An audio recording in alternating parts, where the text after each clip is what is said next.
Bonjour à toutes et à tous, nous sommes le mercredi 4 juillet et les huitièmes de finale se sont terminés hier soir. Nous allons pouvoir revenir aujourd'hui sur les différents quarts qui nous attendent. Ce sera vendredi et samedi. Pour m'aider aujourd'hui à vous parler de ces différents matchs, on a deux extrémités, puisqu'à ma droite on a l'un des meilleurs pronostiqueurs pour la rédaction du Plat du Pied. Bonjour Jonas Mandet. Bonjour Clément. Et puis de l'autre côté, et oui on est obligé de le dire, hein, le pire pronostiqueur. J'ai arrêté de jouer, je le dis tout de suite, j'ai arrêté de jouer. Théo Aliane, bonjour Théo. Bonjour Clément. Bon, on va commencer messieurs tout de suite par le débrief du jour.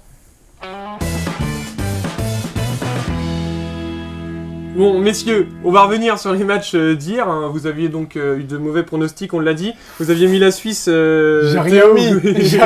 On va tout de suite revenir donc sur le match d'hier, 16h, oui. Suisse-Suède.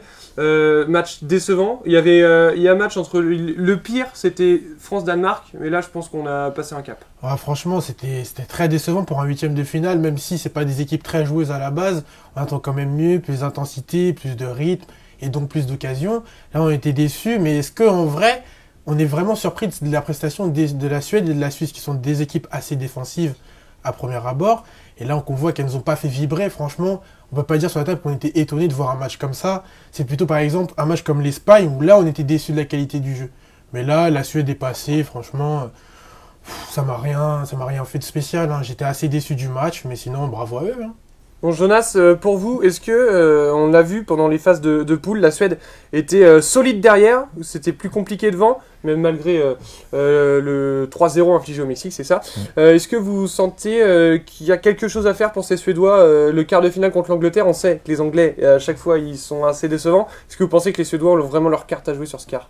Ils ont leur carte à jouer, c'est sûr. Je pense même que ça aurait été plus difficile face à la Colombie pour eux, qui ont une attaque vraiment assez rapide. Mais on sait que les Suédois, évidemment, c'est très défensif.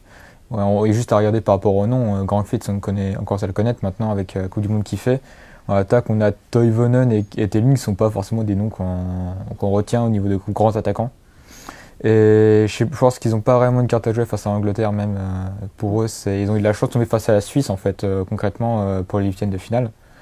Et je pense que leur parcours s'est arrêté là, mais je les vois quand même résister, parce qu'on l'a dit, ils ont une grosse défense. Et je pense qu'ils pourraient arracher les prolongations, mais je voilà, ne vois pas passer. Moi, je suis pas trop du même avis que Jonas, parce que je me dis que l'Angleterre peut facilement se casser les dents contre la défense de la Suède, en fait.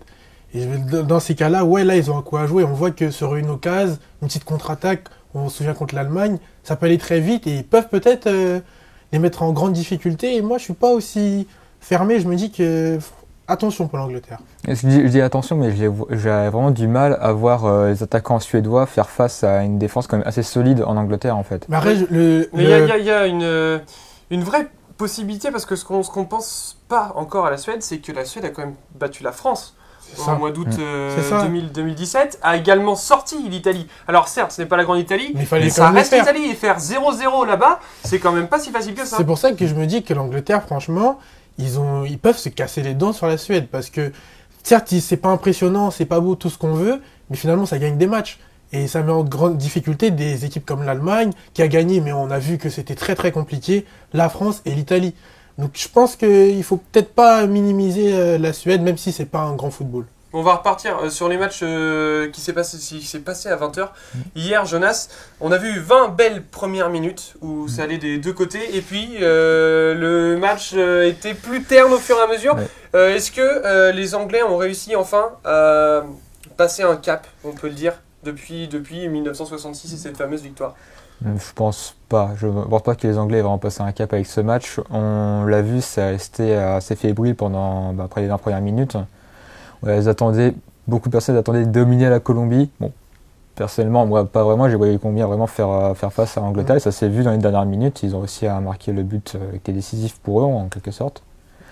Et après, on a vu des belles prolongations quand même. Il ne faut pas l'oublier que les prolongations étaient assez impressionnantes à ce niveau-là. Ils ont su remettre un peu de jus. Les Colombiens. Les Colombiens surtout, oui. Je pense que le but à la dernière seconde leur a permis de justement ça les a galvanisés, comme il fallait sur cette prolongation. On a vu Cuadrado par exemple. Cuadrado, il était cuit. 85 voilà, minutes. C'est ça. Et après, en prolongation, on voyait faire encore des appels. On voit que ça leur a donné un second souffle. Hein. Et les Anglais aussi, je pense notamment à Walker qui a voulu tout donner. Il a fini avec des crampes. Il a fini, je crois, il a joué 5 minutes avec les crampes pendant tout le match. Et On a vu que les Anglais, ils étaient à fond dans ce match-là. Ils se sont dit que, je pense qu'ils ont remarqué au but des Colombiens que la Colombie, c'était pas l'équipe qu'ils attendaient à affronter. Ils ont joué le nul un peu contre les Belges. Donc pour vous, messieurs, ce quart de finale, il peut être intéressant ou pas? Parce que justement, la question qu'on se pose, c'est on a vu les Anglais hier avoir certains soucis tout de même face à cette équipe colombienne. La Suède, ça va être encore normalement plus costaud défensivement. Est-ce que vous pensez que les Anglais vont pas encore une fois se casser les dents sur un mur, cette fois un mur jaune? Bon, comme je disais tout à l'heure, je pense vraiment qu'ils peuvent se casser les dents. La Suède, ça défend très bien, hein, mine de rien. Et l'Angleterre, même si ça a des grands noms devant, on voit que pour marquer des buts, c'est un peu compliqué. Là, ils ont encore marqué sur penalty. Et après, ça s'est fini à la séance de péno. Mais je les vois pas franchement dérouler et s'imposer largement dans ce match-là. Je vois même la Suède, pourquoi pas, créer une surprise. S'ils peuvent créer la surprise, c'est vraiment contre l'Angleterre. Bon messieurs, on va se permettre d'ouvrir nos pages bleues avec une nouvelle fois Nathan Baker qui va vous présenter deux nouveaux joueurs de l'équipe de France. Je vous laisse voir ça et juste après, eh bien, on parle un peu de l'équipe de France, comment elle est vue dans les pays étrangers. Je vous dis à tout de suite.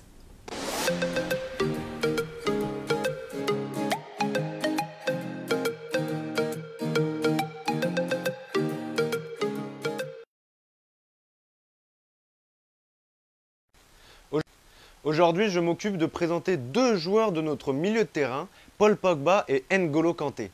Allez, commençons tout de suite avec Paul Pogba. Paul est né le 15 mars 1993 à Lagny-sur-Marne, en Île-de-France. Après avoir commencé ses débuts dans le football dans le club de Torcy, il continuera sa formation au Havre avant d'être chippé en 2009 par le club de Manchester United. Malgré l'envie de Sir Alex Ferguson de voir Paul Pogba rester à Manchester United, il commencera une nouvelle aventure en Italie sous le maillot de la Juventus de Turin, là où il explosera aux yeux du monde lors de sa deuxième saison. En 2013, Pogba recevra le titre de Golden Boy, titre récompensant le meilleur joueur de moins de 21 ans en Europe. En 2016, Pogba reviendra à Manchester United pour recommencer une nouvelle aventure en Angleterre après une première décevante. Pour son jeune âge, Paul Pogba a déjà un palmarès incroyable. Il a déjà remporté 4 championnats d'Italie, 2 Supercoupes d'Italie, 2 Coupes d'Italie, une Ligue Europa, une Community Shield et une Coupe de la Ligue anglaise. Il intégrera le groupe France le 14 mars 2013 face à la Géorgie. Il en est aujourd'hui à 47 sélections, il a déjà participé au Mondial au Brésil, à l'Euro en France et à une deuxième Coupe du Monde aujourd'hui en Russie. Allez, on passe tout de suite à la partie sur notre cher N'Golo Kanté. Il fera ses premières classes avec les jeunes de Suresnes avant de rejoindre l'US Boulogne. En 2013, N'Golo sera repéré par le club de Caen et jouera pour le club normand entre 2013 et 2015. En 2015, il traversera la Manche et rejoindra le club de Leicester en Première Ligue. Il réussira l'un des plus grands exploits du sport en remportant le championnat d'Angleterre avec ce petit club anglais. L'année suivante, il rejoindra le club de Chelsea, là où il sera de nouveau champion, et en plus de ça, sacré meilleur joueur du championnat. Il s'agit du premier joueur depuis Eric Cantona en 1993 à gagner 2 championnats d'affilée avec 2 clubs différents. Il est convoqué pour la première fois en équipe de France le 17 mars 2016 pour les 2 matchs amicaux face aux Pays-Bas et la Russie. Il sera finalement titulaire lors de la finale de l'Euro 2016 face au Portugal. La compétition en Russie cette année est le premier mondial auquel participe N'Golo Kanté. On se retrouve la semaine prochaine pour un dernier épisode de Au cœur des Bleus avec au menu Mbappé et Griezmann. De retour sur le plateau du plat du pied, merci eh bien Nathan Baker de nous avoir présenté encore une fois 2 joueurs des Bleus. On en apprend à chaque fois grâce à Nathan sur justement cette équipe de France qui fait parler, messieurs, eh bien dans le monde entier. L'Uruguay en a peur, le Brésil en parle également, les Allemands et les Espagnols nous voient désormais comme des sérieux prétendants à cette Coupe du Monde. Est-ce que Théo, est-ce qu'on peut voir nos Bleus prendre la grosse tête et justement avoir quelques problèmes d'ego lors des rencontres? Je pense pas du tout, parce que avec Didier Deschamps, tout simplement, c'est vraiment l'homme qui va tenir ce groupe et justement éviter toute cette montée d'ego, les caractères forts qui veulent encore plus se montrer, etc. Ben justement, je pense qu'avec Deschamps, tout ça c'est un peu effacé. Il va réussir à monopoliser tout le groupe, rester bien concentré, et les joueurs, en vrai, ils sont pas bêtes là, on les voit un peu peut-être, oui, ils vont se la raconter, mais pas du tout. Je les vois très bien concentrés, et leur chance, c'est c'est un groupe vraiment soudé. Et donc je pense pas que parce qu'à l'étranger ça parle, ils vont tout à coup se dire, les gars, on est favoris, ça y est. Non, je pense qu'ils savent où ils veulent aller. Ils savent Enfin, Deschamps sait comment tenir son groupe, donc j'ai vraiment pas de soucis là-dessus, vraiment pas. Jonas, c'est pour pareil, vous pensez la même chose que Théo, que voilà, Deschamps va réussir à tenir ce groupe jusqu'au bout? Bah, Deschamps et même les joueurs eux-mêmes, enfin je veux dire, je vois pas pourquoi, exclusivement parce que c'est la Coupe du Monde, ils doivent prendre la grosse tête. Je veux dire, Mbappé et Griezmann, tous les joueurs de l'équipe de France ont tenu les médias, avec les médias qui ont mis la pression pendant toute l'année. Pourquoi là ça changerait? Pogba s'est fait critiquer, on a vu. Griezmann aussi en début de saison quand il n'arrivait plus à marquer. Mbappé, on parlait que de son transfert. Pourquoi là aujourd'hui? Parce que c'est la Coupe du Monde, il ne tiendrait pas face à la pression des médias. Pour moi, je ne vois pas du tout prendre la grosse tête. Ça n'a aucun sens de parler de ça juste parce qu'ils sont en équipe de France et qu'ils sont en quart de finale. Et justement, vous parlez des médias, messieurs. Pourtant, il y a bien une preuve quand même que Didier Deschamps se méfie des médias. C'est qu'aujourd'hui, le huis clos, impossible pour les médias de voir ce qui est en train de se passer au sein du camp des Bleus à Istra. Est-ce qu'il n'y a pas une preuve de... Ça fait pas un peu aveu de faiblesse, ça, tout de même? Non, je pense pas. Je pense qu'il veut quand même protéger son groupe, moi, je pense. On a vu qu'il avait pas du tout apprécié le fait que les compos sortent avant dans la presse. Moi, je pense juste qu'il veut vraiment travailler et justement les garder vraiment focus, en fait. Donc, je ne vois pas ça comme un aveu de faiblesse, mais plutôt comme une mise en garde par rapport à son groupe et leur dire... Les gars, vaut mieux qu'on reste soudés, qu'on reste ensemble, quitte à se fermer la porte aux médias, mais vraiment qu'on reste déterminés et qu'on aille jusqu'au bout. Je les vois vraiment comme ça, moi. Jonas, vous pensez qu'il y a cette équipe de France, est-ce qu'elle est vraiment en train de monter en pression? Est-ce qu'elle est vraiment en train d'être de mieux en mieux dans cette Coupe du Monde? Est-ce que vous avez vu une meilleure équipe de France au fur et à mesure des matchs qui se sont poursuivis? Au fur et à mesure, je pense qu'on peut pas forcément dire ça avec le match face au Danemark. Mais je pense que c'était un peu le style de jeu, c'est le style de jeu qui a fait ça. Ils ont voulu assurer la première place, ils n'ont pas forcément joué. Beaucoup de joueurs qui ont tourné en plus. Ouais, en plus, oui. Mais c'est sûr que quand on a vu le match face à l'Argentine, on s'était dit qu'ils ont passé un cap. C'est forcément ça. Et je pense que c'est pas forcément Didier Deschamps, je pense, qui a forcément fait passer ce cap, parce qu'on a vu c'est vraiment dès la deuxième mi-temps qu'ils ont recommencé à jouer. On a vu qu'ils étaient plus vifs, qu'ils essayaient vraiment de... Je sentais que la tactique n'était pas... C'est pas la tactique qui a changé, en fait, j'ai l'impression. C'est vraiment les joueurs qui ont... L'état d'esprit ? Ouais, c'est l'état d'esprit, je pense, vraiment. Ils ont vu qu'ils ont commencé à être mis en difficulté. Et je pense qu'ils ont compris l'enjeu de la Coupe du Monde à ce moment-là. Et ils ont compris que là, s'ils passaient pas, c'était fini. Mais moi, je pense que c'est un match référence, tout bêtement, pour cette jeune équipe de France. Malgré les 3 buts encaissés? Oui, je pense quand même, parce que au niveau de l'état d'esprit et de la force de caractère, il fallait quand même, faut pas oublier, ils prennent un but avant la fin de la première mi-temps et juste au début de la deuxième. Combien d'équipes se seraient écroulées, juste en sortant des vestiaires, prendre un deuxième but? Et là, on ne les a vus jamais paniquer. Ils ont réussi à égaliser. Et après, je pense que égaliser sur un but spectaculaire, ça aide.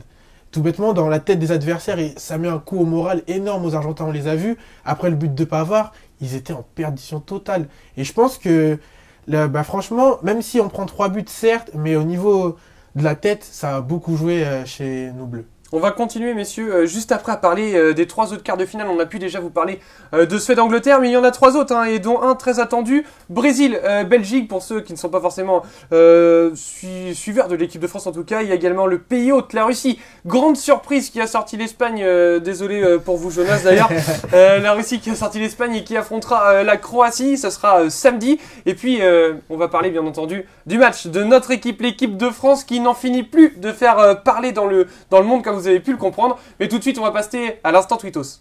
Kylian, c'est lui le patron. Mbappé, va marquer.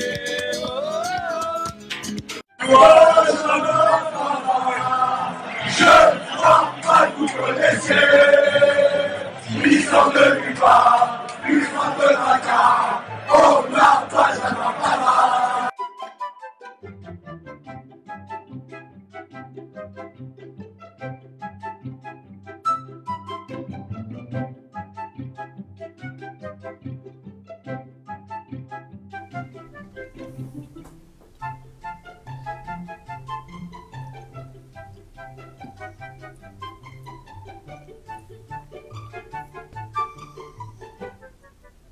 Merci à Walid Adig et à Alexis Dussault d'avoir préparé cet instant Tweetos. Et messieurs, comme je disais juste avant, on va revenir sur les matchs. On va commencer bien entendu par le match qui nous intéresse plus, le France-Uruguay, 16h vendredi. J'imagine que vous avez déjà la date et l'heure de cocher sur votre calendrier. En tout cas, vous, Théo, on va faire votre jeu préféré.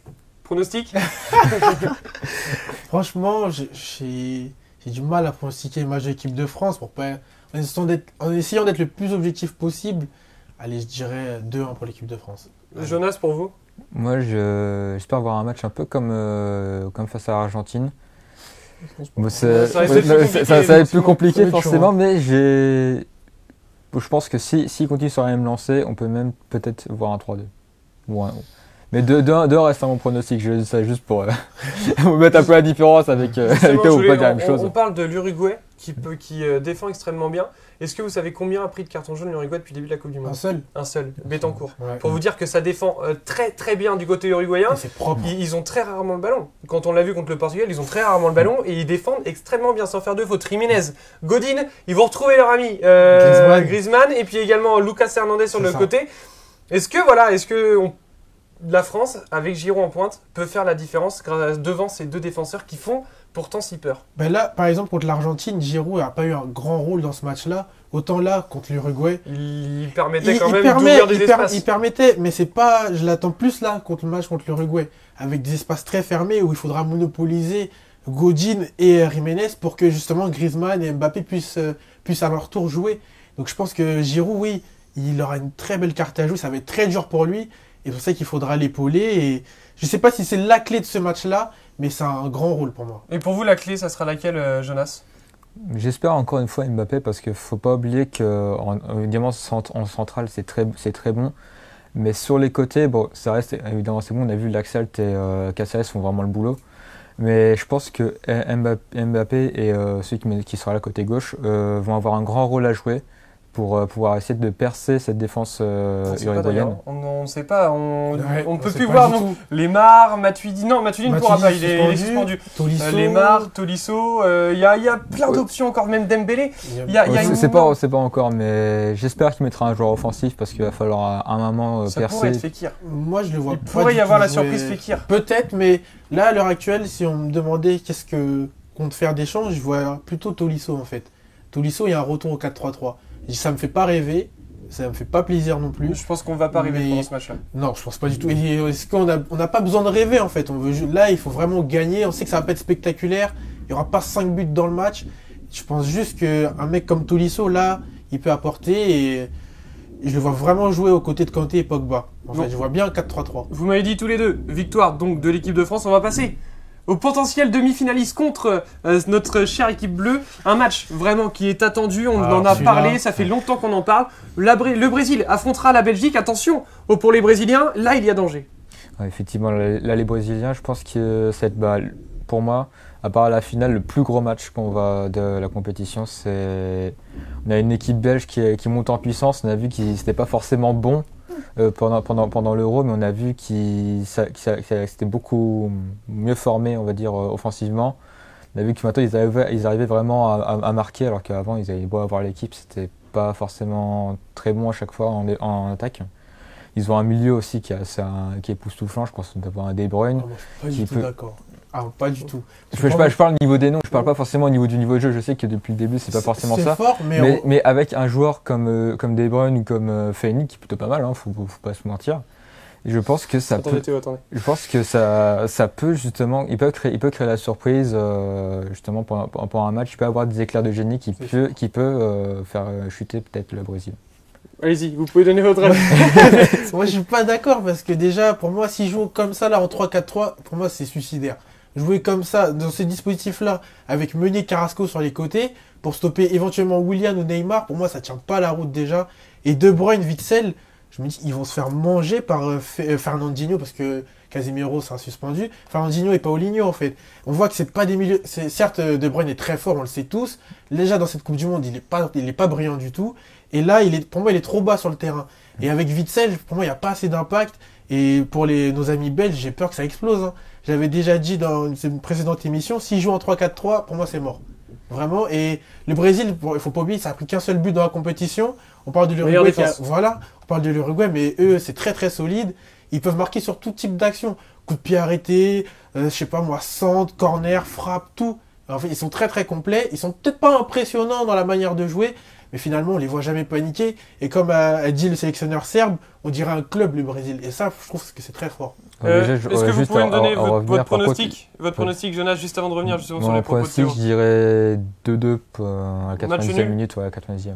Vous voyez le 2-0 pronostic 2-0 Brésil. Bon, allez-y, vous pouvez répondre du coup, Alors, réagir à bah, ce que c'est dit juste pour te Théo. corriger, ils n'ont pas pris 2 buts depuis la compétition. Les Non, Belges. ils en ont pris un. Ils ont pris 4. Les Brésil. 2 contre la Tunisie et 2. Non, je Non, parle il du parlait du Brésil. Brésil. je parle du Ah, du Brésil, Brésil, ah, ouais, Ouais, ouais, je parle ok, du d'accord. Brésil. Tout à fait, bon.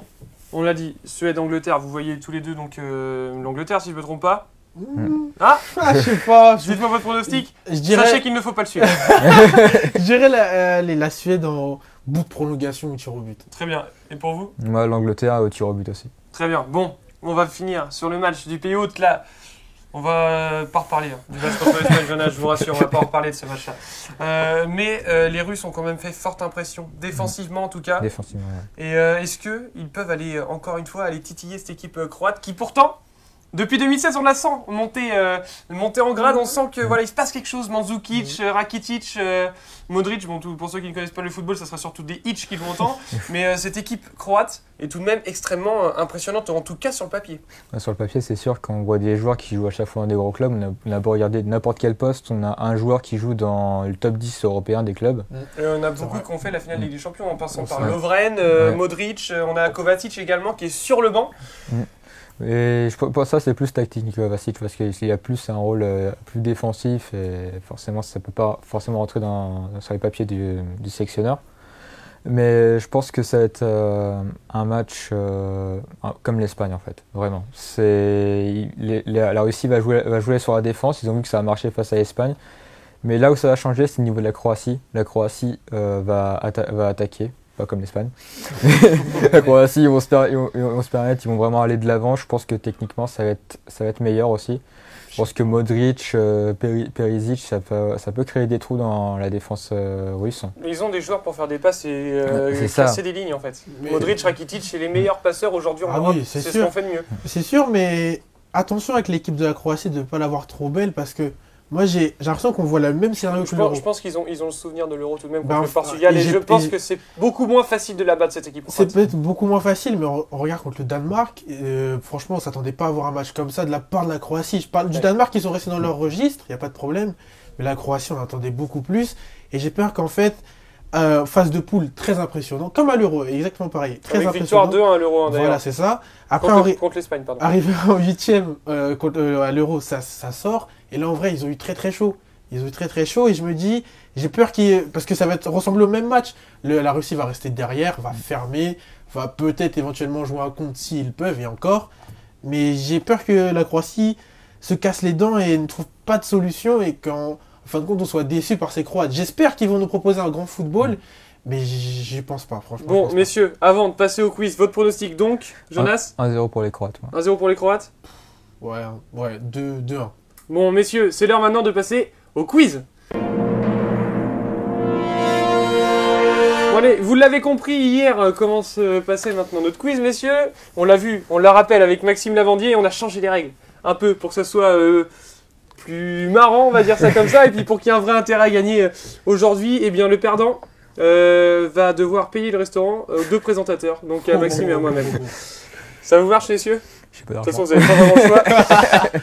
Bon, je vous donne les noms des clubs par où sont passés des joueurs qui font actuellement la Coupe du Monde. Ok. Et vous devez me dire le nom de celui-ci. Vous C'est- jouez en même temps. Ah, de la C'est pas rapidité, chacun ok, votre tour, c'est de la ok, rapidité, ok. d'accord. Je vais rapprocher mon ordinateur d'ici parce que je connais maintenant les gens du plat du pied. Alors, j'ai commencé à la Real Sociedad et je suis actuellement à l'Atlético Madrid. Griezmann 1-0 pour bien Théo. joué, Attention, ouais. attention Jonas, tout de suite. Ouais, non, J'ai commencé à Lille, je suis parti en Allemagne du côté de Stuttgart. Pavard. Pavard, putain. 2-0, attention. Vous êtes à 1 point du restaurant. Là, ça risque d'être plus compliqué. Je remercie mon ami Marwan Baykali d'avoir pu me donner le nom de ce joueur. Je vous promets, ça risque d'être un peu plus compliqué. J'ai été au PSV Eindhoven avant de partir au Sport, finir à Galatasaray. Puis j'ai voyagé un peu à Malaga, Watford, pour terminer cette année à Leganés. Je suis marocain. Amrabat 3-0. Oh là là 3-0, c'est net et sans bavure. J'en avais d'autres importants. J'ai Bayern Munich, Hambourg, Corinthians et Flamengo. Je suis péruvien. Pablo Henrique. Paolo Guerrero. Et le dernier, normalement, ça risque d'aller plus vite. L'Independiente, Udinese, Fiorentina, Chelsea. Aujourd'hui, Juventus. Quadrado. Tu t'es réveillé trop tard. Ouais, c'est ça. Légèrement trop tard, messieurs. Merci en tout cas d'être venus aujourd'hui. Merci, on se retrouve la semaine prochaine. Moi, je vous retrouve dès demain pour un nouveau numéro du Plat du Pied. On reparlera un peu plus mercato football, tout ce qui se passe au sein des clubs et l'importance justement de ce mercato pour cette Coupe du Monde, parce que sachez-le, ça peut bouger dans la tête des joueurs et ça peut des fois semer le doute. On le sent un peu avec Antoine Griezmann et l'Atlético Madrid. Je vous dis à demain pour parler un peu plus amplement de tout ça et je vous souhaite une excellente journée.